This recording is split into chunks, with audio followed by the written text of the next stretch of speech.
Boa noite a todos. Estejamos nós unidos para o bem, unidos em prece, com o Mestre Jesus, com o Pai Tomé, com toda a nossa falange, como se estivéssemos na nossa casa, na Rua Progresso, 1190, iluminando a cada um de nós e a nossa família.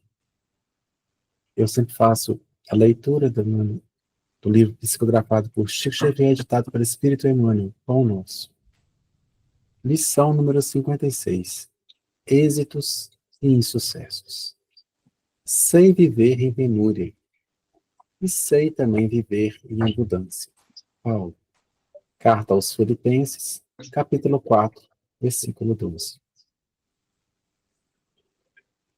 Em cada comunidade social, existem pessoas numerosas, demasiadamente preocupadas quanto aos sucessos particularistas, afirmando-se ansiosas pelo ensejo de evidência. São justamente as que menos se fixam nas posições de destaque, quando convidadas aos postos mais altos do mundo, estragando desastradamente as oportunidades de elevação que a vida lhes confere. Quase sempre, os que aprenderam a suportar a pobreza é que sabem administrar com mais propriedade os recursos materiais. Por essa razão, um tesouro amontoado para quem não trabalhou em sua posse é muitas vezes causa de crime, separatividade e perturbação. Pais trabalhadores e honestos formarão novos nos filhos a mentalidade do próprio esforço e da cooperação afetiva, ao passo que os progenitores egoístas e descuidados favorecerão nos descendentes a inutilidade e a preguiça. Paulo de Tarso, na lição à igreja de Filipos, refere-se ao precioso imperativo do caminho no que se reporta ao equilíbrio, demonstrando a necessidade do discípulo quanto à valorização da pobreza e da fortuna, da escassez e da abundância. O êxito e o insucesso são duas taças guardando elementos diversos que, contudo, se adaptam às mesmas finalidades sublimes. A ignorância humana, entretanto, encontra no primeiro o licor da embriaguez, e no segundo identifica o fel para a separação. Nisso reside o erro profundo, porque o sábio extrairá da alegria e da dor, da fartura ou da escassez, o conteúdo divino. Lição número 56. Êxitos e insucessos. Sei viver em penúria, e sei também viver em abundância. Paulo, Carta aos Filipenses, capítulo 4, versículo 12. Boa noite a todos. Bom, pessoal, eu estudei essa lição e tentei retirar aquilo que eu acho que traz de mensagem no fundo. Quando você fala de êxitos e insucessos, seja na penúria, na riqueza ou na pobreza, a gente não está falando aqui de bens materiais. Nós estamos falando o que nós conseguimos nessas situações de aprimoramento ético, moral e de elevação espiritual. Porque para a espiritualidade, o que é crescimento é espiritual. Onde quer que você esteja, na pobreza, na riqueza, em dificuldade, em alegria. O que você tira de proveito aí, para você e para os outros. Paulo, quando escreveu essa carta à igreja de Filipe, aos Filipenses, ele estava preso. Acredita-se que na cidade de Éfeso, por volta do ano 54. E ele escreveu essa carta, esses versículos, justamente para acalmar as pessoas que o acolheram tão bem nessa cidade, no início da sua divulgação do Evangelho. Então, ele queria falar para eles que não era para se preocupar, porque ele sabia como se portar diante da dificuldade ou da alegria. Mas por que ele quis dizer isso? Porque Paulo era um homem que tinha o quê? Tinha fé. Ele tinha Deus no coração. Tanto que na carta aos Tessalonicenses, no capítulo 5, 18, ele falou: em tudo dai graças. Em tudo dai graças. Seja na riqueza, seja na pobreza, seja na penúria, ou seja na alegria. E ele completa em Filipenses 4,13, falando que em qualquer lugar que você esteja, se você tiver fé, eu posso tudo naquele que me fortalece. Ou seja, se eu tenho fé, e se eu sei que eu estou passando por aquilo, se eu estou recebendo a riqueza, tristeza, penúria, dor, é vontade de Deus. Exceto quando isso é fruto da minha própria escolha, dos meus próprios atos. Mas mesmo assim, se eu tiver fé, que seja do tamanho de um grão de mostarda, eu consigo suportar. Para Paulo, estava bem claro o que ele queria transmitir com essas palavras. Mas a questão é, e para a gente? Será que está claro? Será que nós sabemos viver bem quando estamos em abundância? Sabemos viver bem quando temos provas?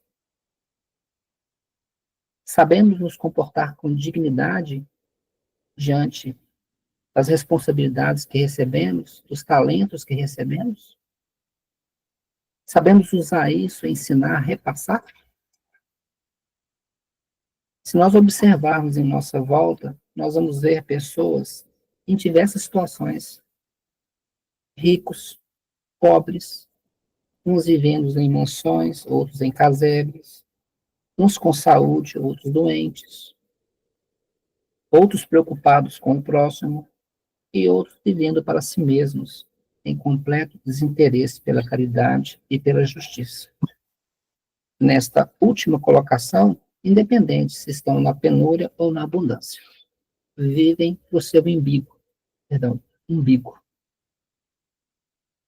Em cada fase de nossas vidas, o que é aconselhável ou prudente, segundo Paulo e Emmanuel, é saber viver com bom senso, sem julgar a providência divina pelos percalços ou provas, ou penúrias. É aproveitar da abundância para servir aos outros naquilo em que estão necessitando. É dar valor aos talentos que recebemos e deles fazer bom uso. É administrar o que nos foi dado, seja pouco ou muito, com sabedoria e responsabilidade, porque nada é nosso. Apenas está temporariamente sob nossa tutela, seja na riqueza ou na pobreza, seja em um cargo de destaque ou na mais simples atividade humana. Em ambas, há oportunidade de auxiliar os outros e, dessa forma, depositar dividendos em nossa poupança divina ou em nossa evolução espiritual. No texto de Emmanuel, ele destaca o pobre, que passa bons conselhos para o filho, e o rico, que age de uma forma contrária, não é? Ou seja, do lado anteposto. Um recebeu muito, não soube usar, não soube ensinar. O outro não. Do pouco que recebeu, passou a lição para frente e ensinou a dar valor naquilo que tinha. Em síntese, é servir a Deus e ao próximo, saber viver, que é pelas obras que damos testemunho de nossa fé, da nossa resiliência, da prática da caridade e da justiça. Nessa linha de raciocínio, dentro do texto de Emmanuel, pegando o exemplo do rico e do pobre, nós temos duas passagens no Evangelho que são bem distintas. A primeira é o óbolo da viúva, no Evangelho segundo o Espiritismo, capítulo 8, itens 5 e 6. Enfatiza que o valor de uma doação não está na quantidade, mas na sinceridade e no sacrifício que ela representa. Ou seja, saber viver bem na pobreza é, mesmo com pouco, saber ajudar o próximo. Jesus observa uma viúva pobre colocando 2 pequenas moedas de doação, enquanto pessoas ricas ofertavam grandes quantias. Ele destaca que a viúva, ao dar tudo o que tinha, fez uma doação muito maior em termos de sacrifício do que os ricos, que doavam apenas o que era supérfluo. Olha a sabedoria de saber viver. Por outro lado, na parábola que Jesus fala do homem que queria construir celeiros maiores para colocar o excesso,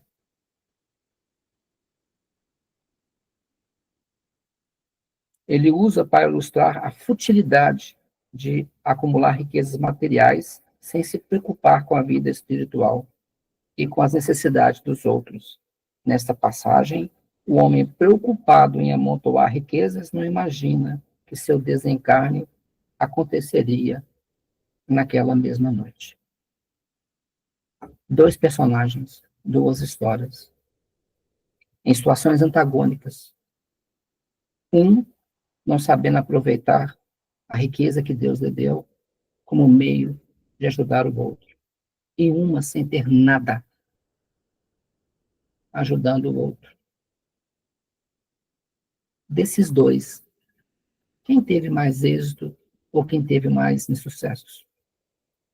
Não em termos materiais, mas em termos espirituais. Quem foi mais sábio?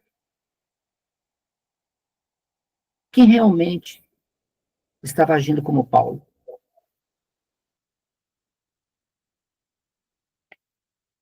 Diante dessas 2 parábolas e dos ensinamentos que nós podemos tirar também da história de Jó, quem não conhece, faz a leitura do Evangelho de Jó, no Velho Testamento. Jó era um homem rico, muito rico, que perdeu tudo. Os bens, a família, foi acometido de lepra, e mesmo assim permaneceu fiel. E Deus lhe restituiu tudo.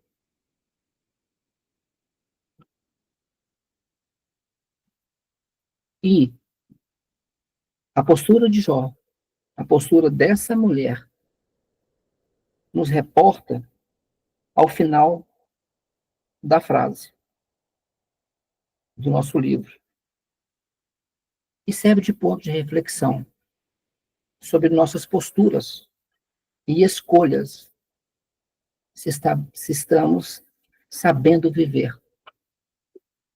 Pois no livro Emmanuel destaca: o sábio extrairá alegria ou dor da fatura ou da escassez, o conteúdo divino. Vou repetir, não são palavras minhas, está no final do texto que o Orlando leu. O sábio vai retirar da alegria ou da dor, da fortuna ou da escassez, o conteúdo divino. Qual o conteúdo divino? Os ensinamentos que Jesus nos deu para fazer bom uso daquilo que recebemos.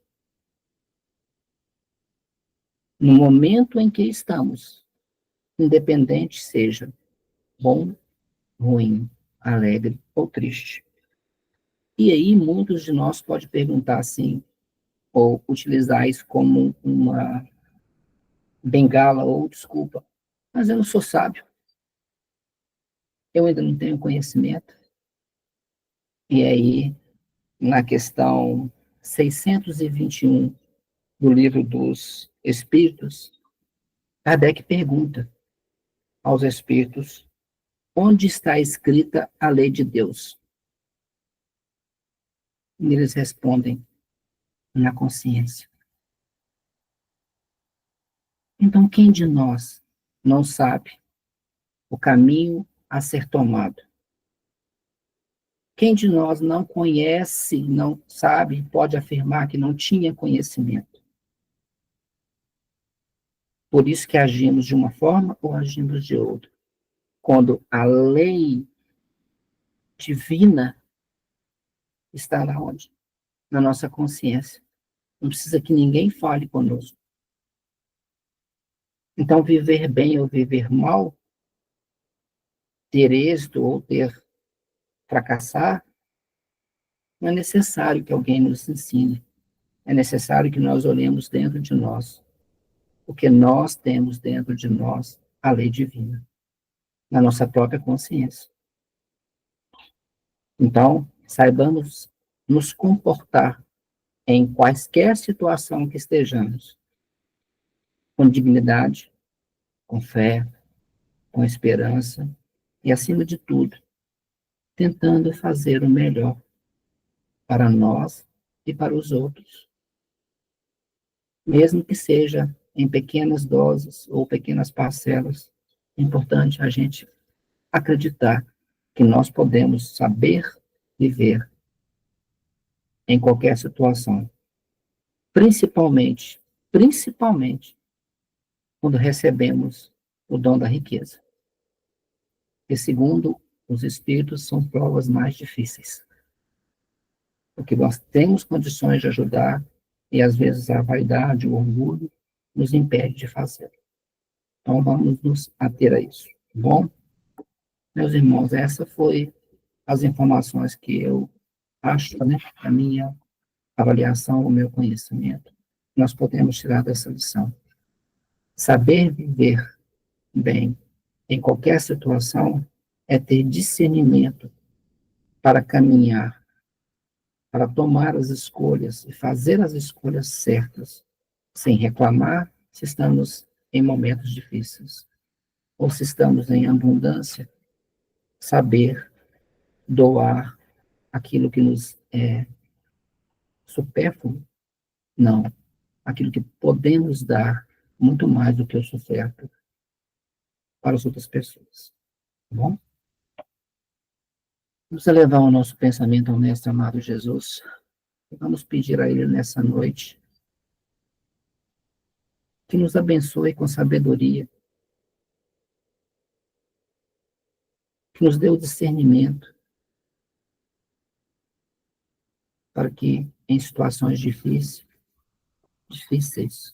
não nos desesperemos, não percamos a esperança e a fé, porque tudo vai passar.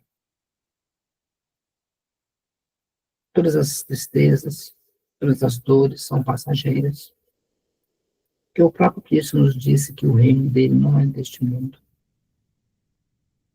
Então, se nós tivermos persistência, fé, nos ater aos seus ensinamentos, com certeza estaremos em breve em mundos mais felizes, em situações mais calmas, em sintonia mais apurada com a espiritualidade maior. Vamos pedir também nessa noite, em especial pelo momento que passamos no mundo. Hoje temos guerra na Ucrânia, guerra na faixa de Gaza, temos também navios americanos na costa da Venezuela. Então nós estamos vendo os conflitos espalhando pelo mundo, trazendo dor, trazendo fome, trazendo tristeza. Então vamos pedir ao Mestre amado Jesus, ilumine a cabeça dessas pessoas, para que elas reconheçam que o importante não é o acúmulo de bens, mas sim a disseminação da paz, da harmonia e do equilíbrio. Vamos pedir também que a espiritualidade maior visite nossos lares, aos doentes que neles se encontram. Vamos pedir pela nossa saúde física e mental. Vamos pedir pelas crianças de nossa creche. Vamos pedir pelos médios de nossa casa.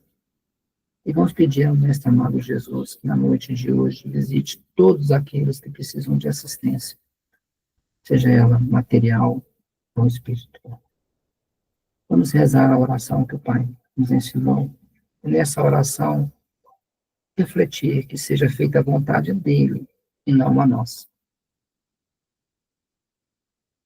Pai nosso que estás nos céus, santificado seja o vosso nome.